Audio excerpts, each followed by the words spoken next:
Hello, I'm your host Jim McClean. Welcome back to another episode of the Banterflix movie review show here on NVTV. Let's see what we'll be talking about tonight.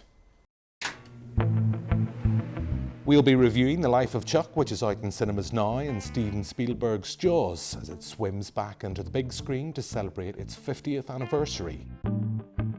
We'll showcase some of the red carpet interviews from this year's Edinburgh International Film Festival.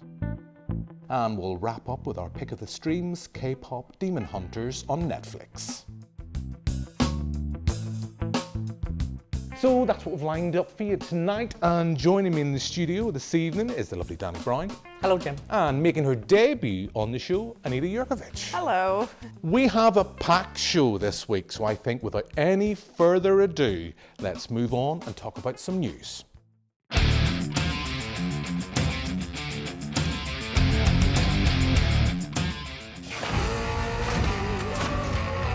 We need better weapons. Are there any ideas in there? What about sunlight? I mean, that is the #1 vampire killer.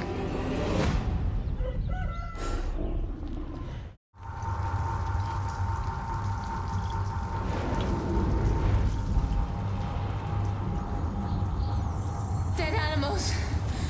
Hundreds of them.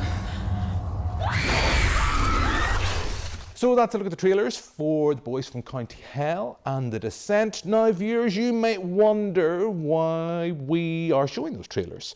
And that is because the lovely Danny Brown from Fright Club, you guys have some screenings coming up. We're nearly, as we record, we're nearly in September. It's nearly spooky season. It's time to get our spook on, and you guys have 2 great screenings lined up. Yeah, so it's always spooky season at Fright Club NI, but we've got a couple of special screenings coming up on Friday the 5th of September. We're showing The Boys County Hell with hopefully a very special appearance from Nigel O'Neill. All being well with his schedule, he'll be joining us to talk about his role as Francis, or Francie even. So yeah, we're really excited for that one. And then on Wednesday the 1st of October, we're showing The Descent, and Craig Conway, who played Scar, the lead crawler, will be joining us for that one at the IMC in Ballymena as well. So yeah, we're really excited. Like, this is sort of our second and third special guest screening that we had. We had Simon Bamford at our Hellraiser screening. He played Butterball, and yeah, he told some fantastic stories, and it was great getting to watch Hellraiser on the big screen.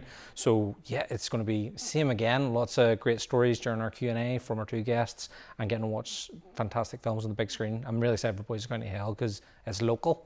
That's funny because it's local. So yeah, I'm really looking forward to it. That should be a lot of fun. Now, Anita, you are a filmmaker. I know we're going to ask you to tell us a little bit about yourself, but are you starting to get your spook on as we get closer to Halloween? Because you are an award-winning horror filmmaker, we should say. Thank you for mentioning that.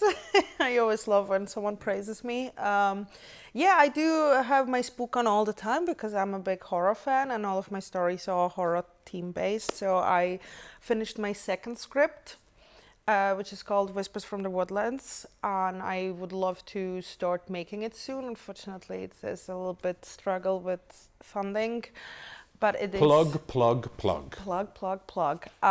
But it is based on Slavic mythology, but it has horror elements. So I am a big horror fan myself. Because people might be listening, Anita. I know, I really hope so. But people might be listening and they might not see it. This is not a Belfast accent. So as I say, tell us a little bit about yourself. Oh yeah, well, I am originally from Bosnia, and I live in this beautiful country for the last 6.5 years. I worked on many productions, and I think I can call myself a writer and a filmmaker. I finished festival season with Nocturnal Nightmare, which was also showcased on Dark Edges. And Dark Edges Film Festival gave me my first ever award, which was beautiful. And my parents got the lovely statue as a little, thank you to them as well. So they were really happy about it. Fantastic. And where can people find out more about, you mentioned about getting a bit of support, where can people support you? I have a GoFundMe page on all my socials, so it's on my Facebook and on my Instagram. And Danny, since we have you on, we mentioned your screenings, where can people find out more about Fright Club? People can find us on all the socials at the Fright Club NI, and then the www.frightclubni .com or are we .co.uk? .com. Let's go with .com. One of those. Yeah. So yes, that is all our shameless plugs over and done with. I think let's get down to the nitty gritty of any movie review show and let's talk about some films.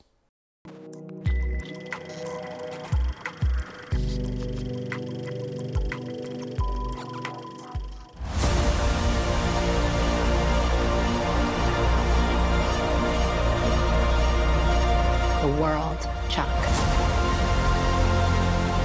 Everything you've ever loved. Everything you see. Every year that you live, that world will get bigger and brighter. And more detailed and complex. So that's a look at the life of Chuck, directed by Mike Flanagan, adapted from a Stephen King short story. We were talking about spooky season and horror movies.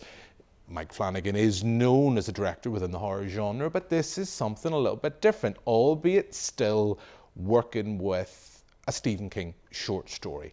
As we've mentioned, there's not too much I want to go into within the plot, but the film basically centres around the life of the aforementioned Chuck, played most notably, I guess, by Tom Hiddleston. We also have Jacob Tremblay in there as well. Danny, I'm going to come to you first. As we always bring up from the Fright Club guys, we know Mike Flanagan is a director who's worked with Stephen King, done a lot of great adaptations of his work, also done great horror genre stuff like Midnight Mass on Netflix. So did you come in with any pre-expectations about the film? And then more importantly, what did you think? No, I came into this completely blind, to be honest. I hadn't watched any trailers. I kind of knew a few of the names on the cast, but other than that, yeah, I knew Mike Flanagan was directing. I knew it was based on a Stephen King short. And then was like, right, I'm going to go into this completely blind. I know a lot of the guys, Adam and Joe, who works with Your Fine Selves and also does writing for the Fright Club, were really excited for it. But I was like, nope, I'm going to try and avoid looking into this as much as possible. And I'm really glad I did, because it just blew me away with how much I didn't expect. And I think it's one of those things, because you're seeing Mike Flanagan's name on it, you're seeing Stephen King's name on it, you are constantly in anticipation of horror. And I think that kind of helps, because there's moments in this where you're kind of like, oh, and then, and it's great. I loved it. I really, really loved it. And it made me feel happy sad. Yeah. Like, I really, as you say, you don't want to talk too much about the plot, because I think the more blind you can go into this, the better. But it's just really nice. And I loved it. And I think I want to go back and watch it again. But yeah, Mike Flanagan, like, if anyone's listened to any of Fright Club's podcasts or YouTube show, you'll know, like, we're big Flan stans. And like, yeah, I honestly, this year's probably one of my favorite things that he's done now. Before that, Black Mass and Hush would have been like my two faves, but this is up there with those for me. Yeah, totally agree. Boring TV shows so far, we're all agreeing. There's no confrontation here. Thoroughly enjoyed it. When it opens, there's a bit of a prelude, and we think we're kind of in similar Stephen King, like The Stand-esque territory about without going into too much into spoilers, the end of, well, I guess the universe, the Earth.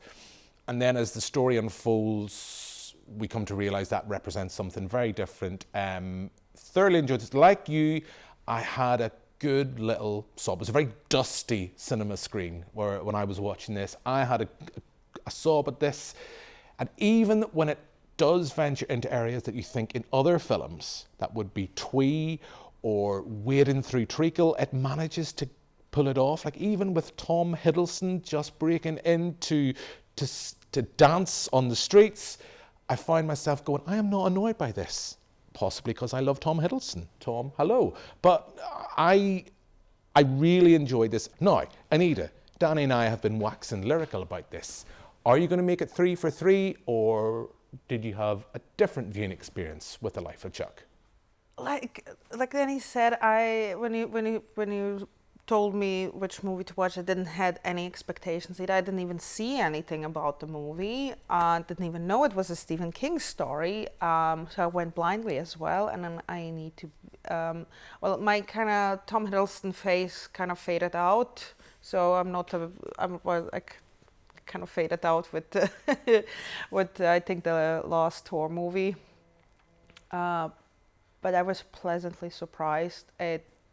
I need to admit I had a little cry because the story was really, really beautiful and profound. You know, the story of what comes after we, you know, die, and you know, to live the life to the fullest, and that every person that we meet means something in our own little universe. So I kind of understood it by the end of the movie what the first sequence meant. Because I thought it's gonna be a horror movie as well. I was like, oh my god, the universe is ending. But like you say, you later realize what it means, and I'm pleasantly surprised. I think I'm gonna give it another go. Like you say, Mike Flanagan, and you were expecting, you know, some jump scares. I mean, I think I was jump scared by the dance of Tom Hiddleston because it was so unexpected. But Tom Hiddleston is a great dancer, so I'm pretty sure he did all of his stunts by himself, all of his own footwork. So yeah, it is really highly recommended, like 10 out of 10. There we go. 9.5. 9.5. You're a hard judge. Give it 10. So there we go. Tom, if you're watching, we all love the film and we loved your dancing, more importantly. And now, I'm becoming a fan again. There we go. Hopefully that's the way to go. But we are going to move on because we are pushed for time as always. Now, last week, the lovely Adam Neeson, who was very stylishly dressed, much more than my scruffy self, stepped in for me here in the show as I was over at the Edinburgh International Film Festival, and now's an opportunity for me to showcase some of the films and some of the interviews I got up to when I was there.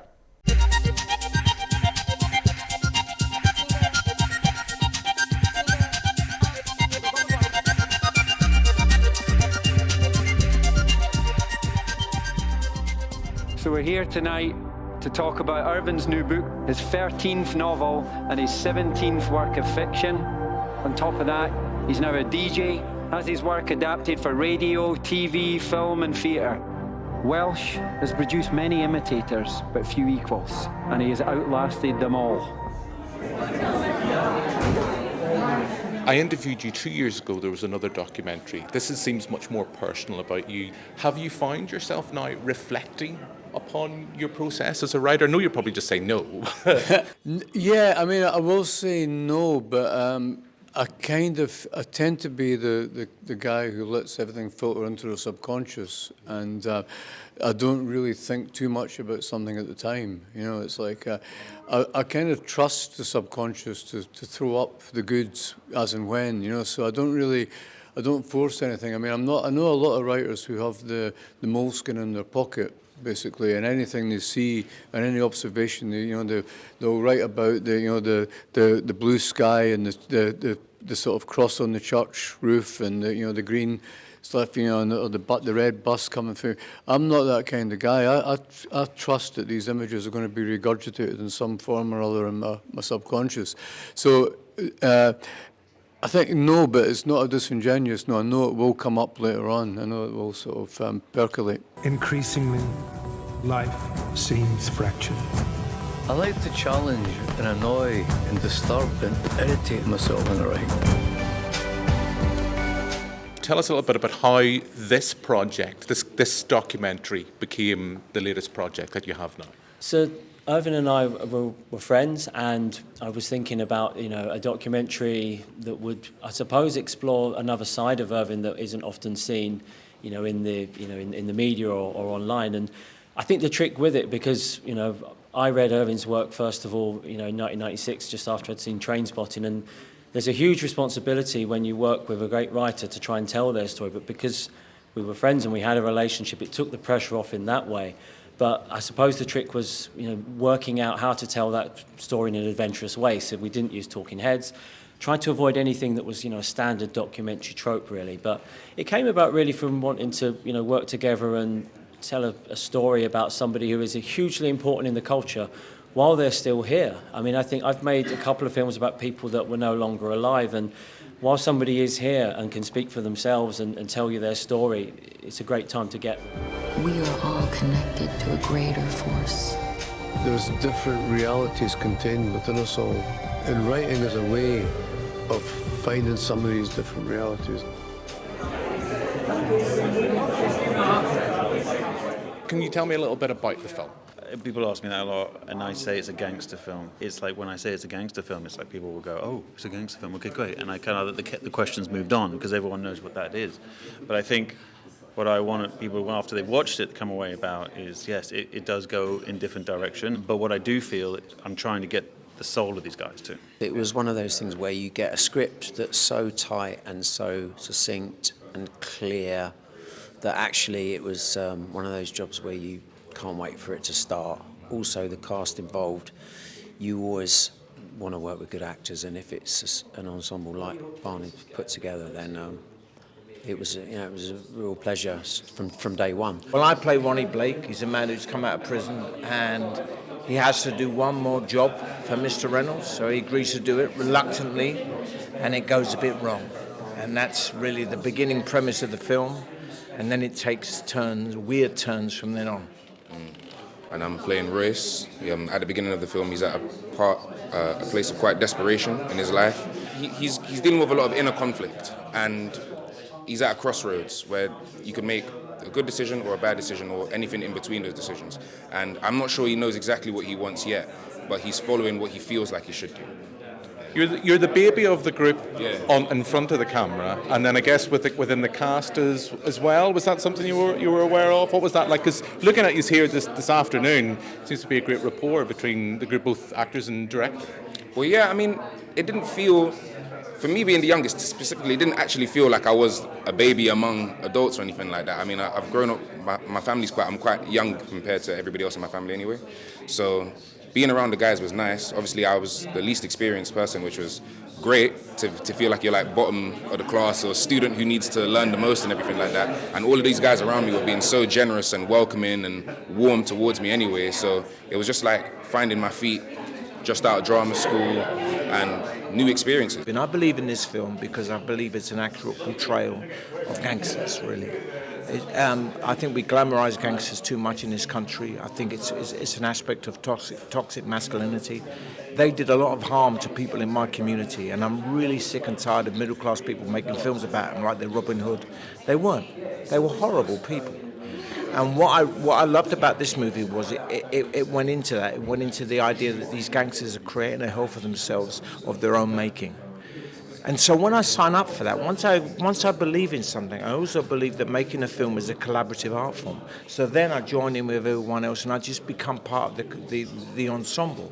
I'm like a session musician, really, you know.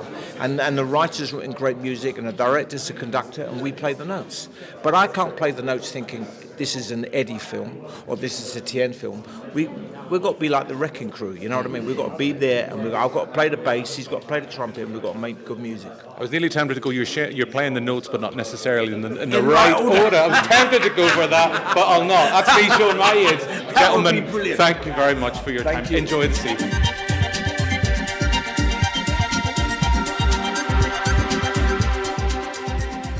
So that's my interviews with some of the cast and crew of All the Devils Are Here, and also the latest Irvine Welsh documentary, Reality Is Not Enough, which closed this year's programme.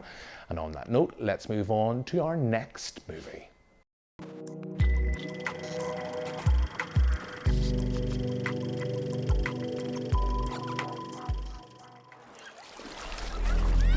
It's a beautiful day, the beaches are open, and people are having a wonderful time. Amity is a summer town. I don't think you appreciate the gut reaction people have to these things. You yell barracuda, you're racist, huh? You yell shark, we've got a panic on our hands on the 4th of July. So that's a look at Jaws, a film that really needs no introduction. Celebrates its 50th anniversary. It's back on the big screen, including the IMAX here in Belfast. Steven Spielberg's quintessential summer blockbuster. Amity Island is under attack from a man-eating shark, and only our group of ragtag heroes can save the day. Danny, come to you first. Jaws. I guess this is going to be a sense of all three of us agreeing about how wonderful this film is. So clearly, like me, I'm going to put my cards on the table right now. I love this film. I have vivid memories. This is the film that not only made me scared of sharks, it made me terrified of yellow barrels. So are you a fan of Spielberg's film? I mean, I love Jaws. Jaws is fantastic. As you say, it set the summer blockbuster, the notion of the summer blockbuster, and it's a film that I think is so lean, especially when you learn about how much is cut from Benchley's book as well. And yeah, it's near enough perfect, I would say. I love that the first kind of half of the film is sort of more a societal drama. It's how the whole island is coping with this, especially on the eve of the 4th of July. And then the end of the film is just, as you say, this almost like buddy cop thing going on. But, the villain's a shark and the cops are one cop, a fisherman, and a scientist, and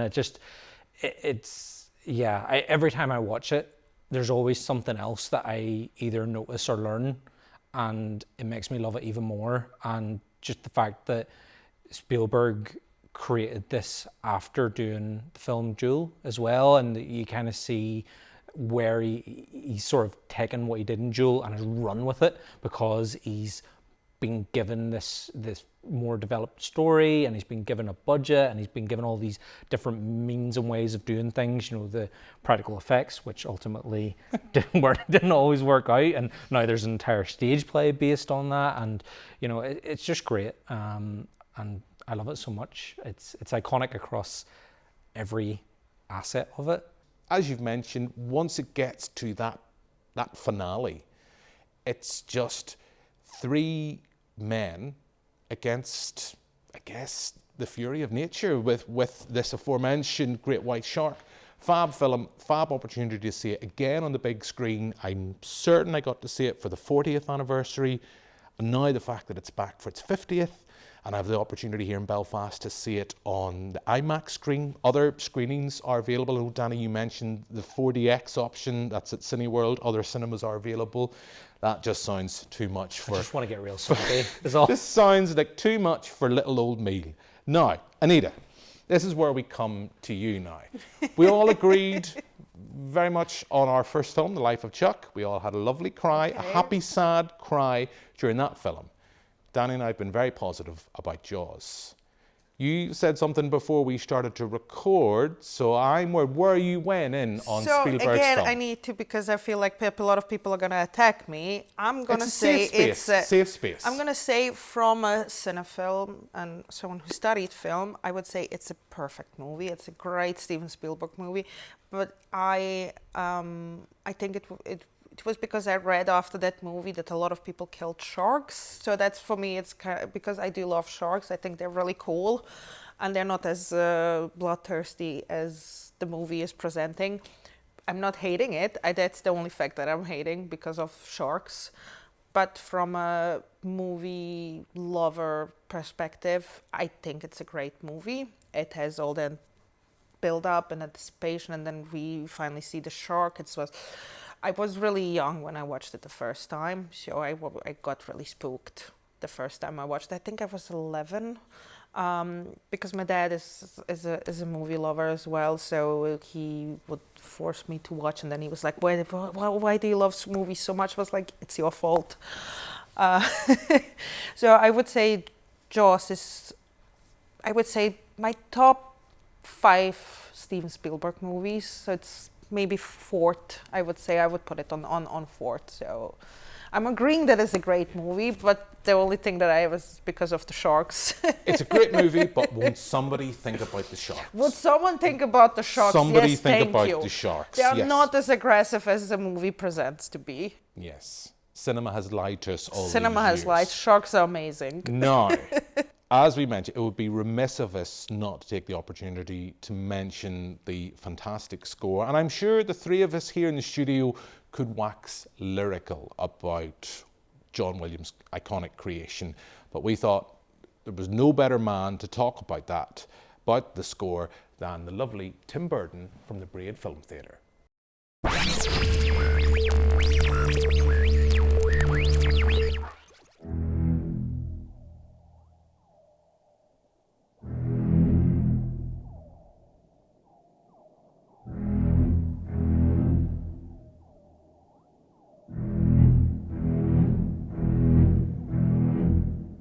Jaws50music.com is a brand new website. You can kind of see there, screenshot behind me. Very much a brainchild of Mike Matessino. It's designed by Dan Goldwasser and featuring content from Riccio Caschetto and myself. Now, this website is very much a one-stop shop for all of your Jaws and music-focused needs. But what we want to do is remind you that there's so much more to John Williams' multi-award-winning score than just those two ominous notes.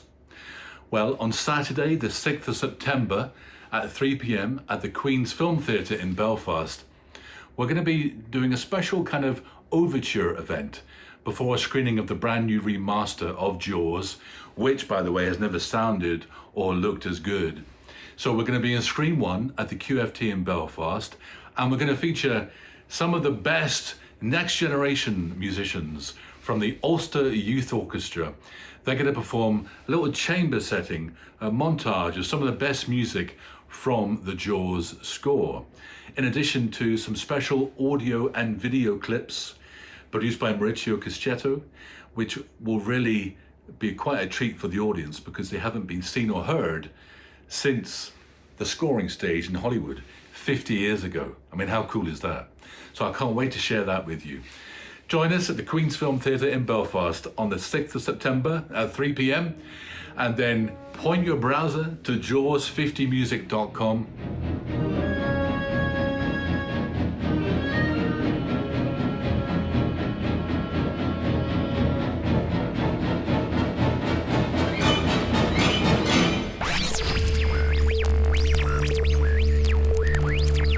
So that's Tim Burton talking about the score for Jaws, and as Tim mentioned, he will be hosting a special event at QFT on the 6th of September, so check that out. And on that note, let's move on and wrap up this week's show with our pick of the streams.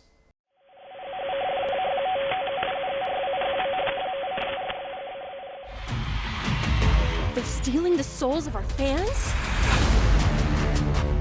Let's send those disgusting demons back to the depths where they belong! Yeah! Yeah! Yeah! So that's a look at K-pop, Demon Hunters. We have a girl band who are tasked with saving the world, protecting them from demons. But what happens when the demons decide to form their own boy band? And who knows, makes me think about Westlife and Boyzone in a very different way, but I will not have a bad word said about the Backstreet Boys. Backstreet Boys, if you want though, I want tickets for the Sphere. Right. We love the Backstreet Boys. Anita, what do you think of this? Loved it. I don't have a bad word for it. I'm a sucker for magical girl anime. At the first watching, I love the music, I love the outfits, I love the girls. You know, it's pretty amazing. I kind of have a love-hate with the animation because I'm a big fan of 2D animation, and I thought it would be, if they would stick to like 2D animation and it was properly animated, like the old animes from the 80s and 90s, it would be good. But it was because Sony did produced it, so it reminded me of Into the Spider-Verse. So there was a little bit of 2D animation as well. The facial expressions, they were just hilarious. You know, old school anime facial expressions, and you can only make them when it's animated. The music was amazing. It's on. I already put it on my Spotify. All of the songs. Golden is literally, like, I listened to it 20 times. I don't have any bad word. I am a sucker for magical girl anime, so... I thought it was a lot of fun. Like you, it reminded me of that animation style of the Spider-Verse movies and the more recent reboot of the Teenage Mutant Ninja Turtles. That seems to be the style that studios are going for. I think it suits what we have here. We don't have in Spider-Verse like the different animation styles. There's little elements of it. As someone who grew up watching manga movies late night on Channel 4, it was a lot of fun. My lovely wife and I sat and watched this, and she thoroughly enjoyed it. I thoroughly enjoyed it. So what else can we ask? Danny, you suggested this film. You practically begged us to say, Jim, could we possibly talk about K-pop Demon Hunters? I'm excited about this movie. I want to watch it. I need an excuse to watch it. Are you glad you did? I'm glad I did. I had already watched it. This was a Sunday hangover watch for me and my fiance, and we were just like, I was like, it's animated, it's from the same team who worked on the Spider-Verse movies, the animation will be good if anything, so we were like, right, stick it on, and we both by the end of it were like, that was great, wasn't it? And then watching it again for the show, I was like, no, this is still great. It's not one of those ones where when you watch it a second time, you're like, oh no, I think I was just caught up in the music, and actually this isn't very good. The narrative's good and strong, the character development's great, every track is a bop. It's fantastic, and I do love. I'm a big fan of animation, big fan of Spider-Verse, big fan of Ninja Turtles Mutant Mayhem. So yeah, the animation style, I love it. It's real dynamic and fluid, and yeah, I was never a K-pop kind of guy, but after this movie, I'm kind of like, maybe. That movie as well kind of got me back into my K-pop obsession. We have seen this kind of influx of Asian culture. We've seen it even with Disney, with Frozen, kind of animation style that they have for Anna and Elsa. It is very much kind of taking its inspiration from manga. So yeah, it's a lot of fun. And as we sit and record here in the studio this evening, in the recent days, unsurprisingly, studios have confirmed that there will be a sequel. So, you know, when is it more of a good thing, a bad thing? Who knows? But we'll have to wait for that sequel. So that is us pretty much out of time. So all that's left for me to do now is thank my guests here in the studio. So thank you very much, Danny. Thank you, Jim. Thank you very much, Anita. Thank you, Jim. Of course, thank you to Tim for his contribution as well. And more importantly, thanks for watching at home. We'll be back next week with another episode. But for now, until then, goodbye. Bye.